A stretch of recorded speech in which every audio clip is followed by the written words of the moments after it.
Today we're working on a short, beginner-friendly yoga practice to help relieve achiness and tiredness in the low back and in the legs. I'm Zelinda, and I teach yoga that works for people with all kinds of bodies. Thank you for being here. Let's go ahead and get started.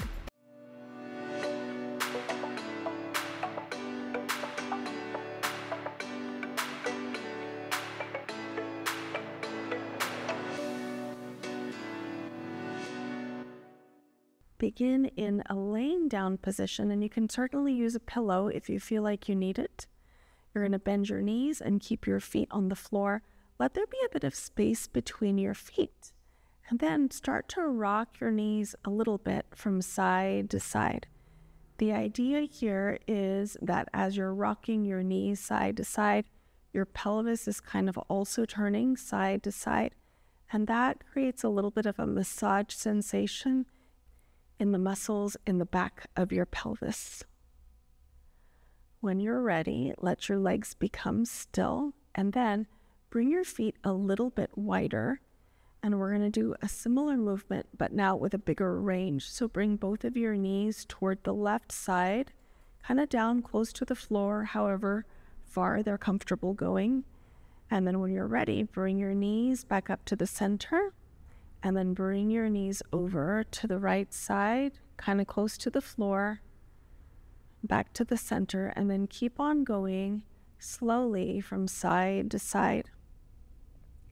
So here you might find stretching in the side of the thigh, front of the thigh, sides of the hip, and into your low back, maybe even in the fronts of your hips. There can be a lot of different sensations with this movement.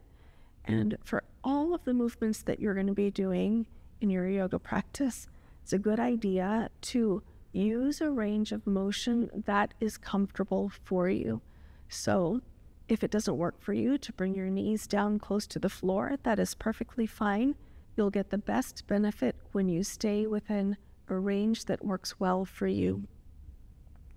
Okay, when you're ready, bring your knees back to the center and walk your feet just a little bit narrower, and bring your left knee up toward your left shoulder. Take a hold of this knee.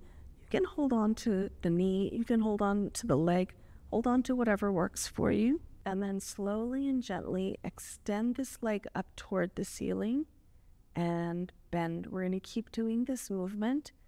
Extend the leg, bend. When you extend, you want to make sure that you're getting movement in your hip and also in your knee. And if you're someone who has a lot of tightness in your legs, you might find that you're extending your leg kind of in that direction. And if you're a person who's more flexible, you might find that it feels fine to extend the leg upward. Do whatever works for you.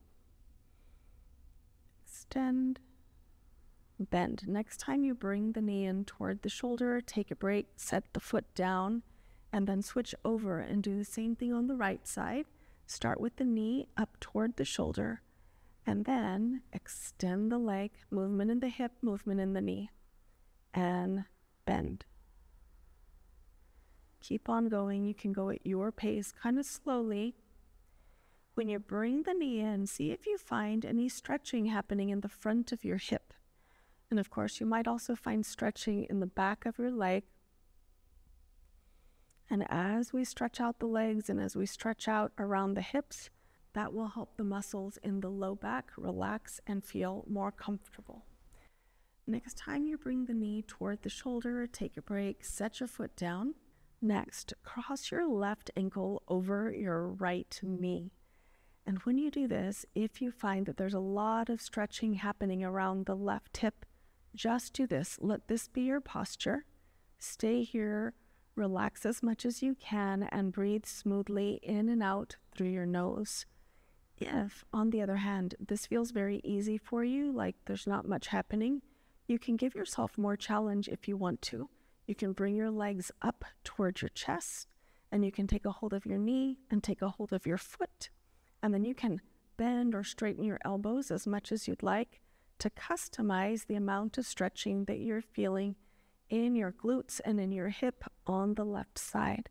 So once you find your version, stay here, breathe slowly in and also out through your nose, and try to use your breathing to create more relaxation, more ease in this left hip.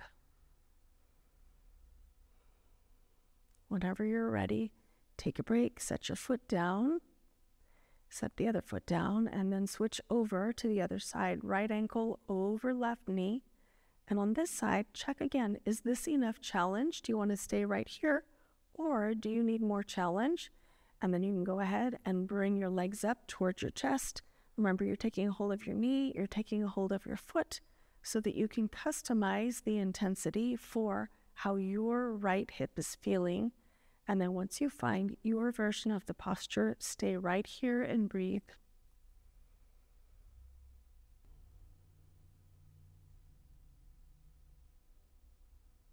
When you're ready, take a break from this, set both feet down, and then bring your feet very close to each other. Your knees are still bent, but now your ankles are touching each other, or they're nearly touching each other.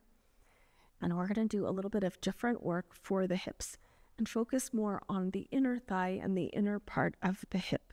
So now bring your knees to a wide position. As you do that, you might find that the bottoms of your feet come close to each other, perfectly fine to let your feet turn and let the bottoms of the feet touch. And then bring your knees together again and bring the bottoms of your feet back down onto the floor or onto the mat. And then keep going. The knees go wide, bottoms of the feet come together, maybe some stretching in the inner part of the hip, and then bring your knees together again. Keep on going. Knees go wide, only as wide as feels reasonable and comfortable for you. And then knees go together. Knees go wide. Together. One more time. Knees wide. And together. Now rock a little bit side to side, and you can bring your feet a little bit wider. And then bring both knees up toward your chest or toward your shoulders. In other words, your knees can be narrow or wide. Do what feels best for you. But do hug your knees in. So you can hold on to your knees, you can hold on to the back of the leg. Do whatever works for you. And think about relaxing and stretching out in your low back and in your hips.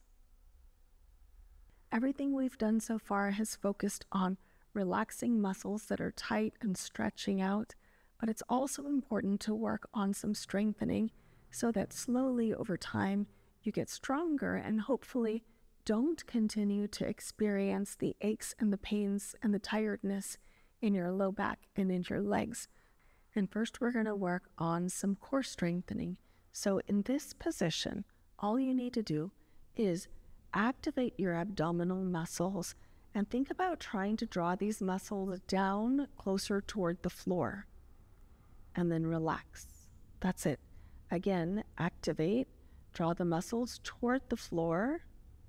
Relax. Activate. You might even be able to feel the movement with your fingers. Relax. Activate. Muscles toward the floor. Relax. One more time. Activate. Abdominal muscles toward the floor. Relax. Fantastic. Give this part a break now by rocking your knees side to side.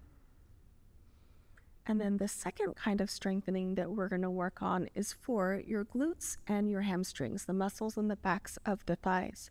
So in this very same position here, activate your abs like you did just a minute ago, and also think about kind of clenching, activating, strengthening your glutes and your hamstrings, and then relax all of those parts.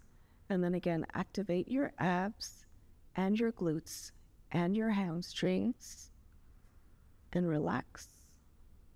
Activate abs, glutes, hamstrings, relax. Activate abs, glutes, hamstrings, relax. One more time. Abs, glutes, hamstrings, relax. Very good job. Take a break again. Bring your knees up towards your chest. Hold on to the knees or the backs of the legs.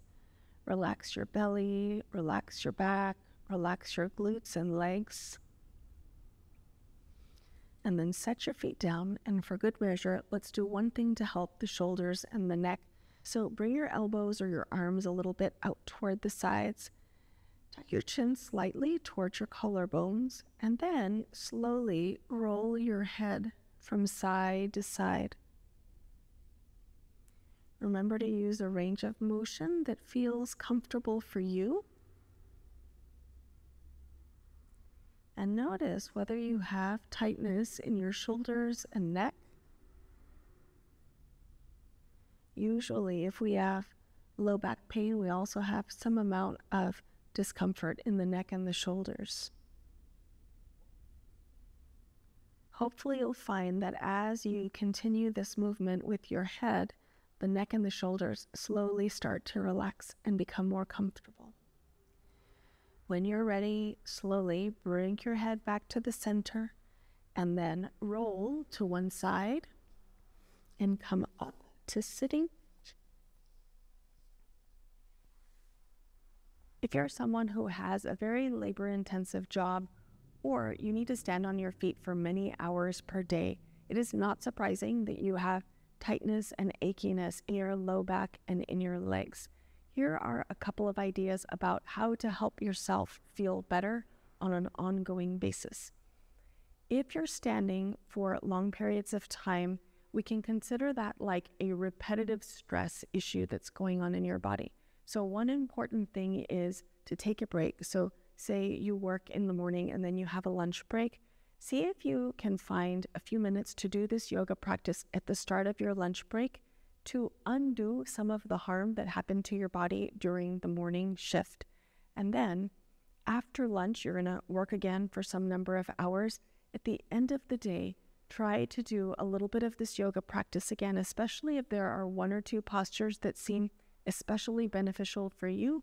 Those are the ones you should do to help undo the harm that you caused by standing and doing your vigorous job during the afternoon hours. Also, please make sure that you're taking good care of yourself in general. Make sure that you're drinking enough water, that you're getting enough sleep, and that you're getting some fruits and vegetables in every day. Thank you for being here. If you enjoyed this video, please make sure to subscribe to my channel, and I'll see you again soon.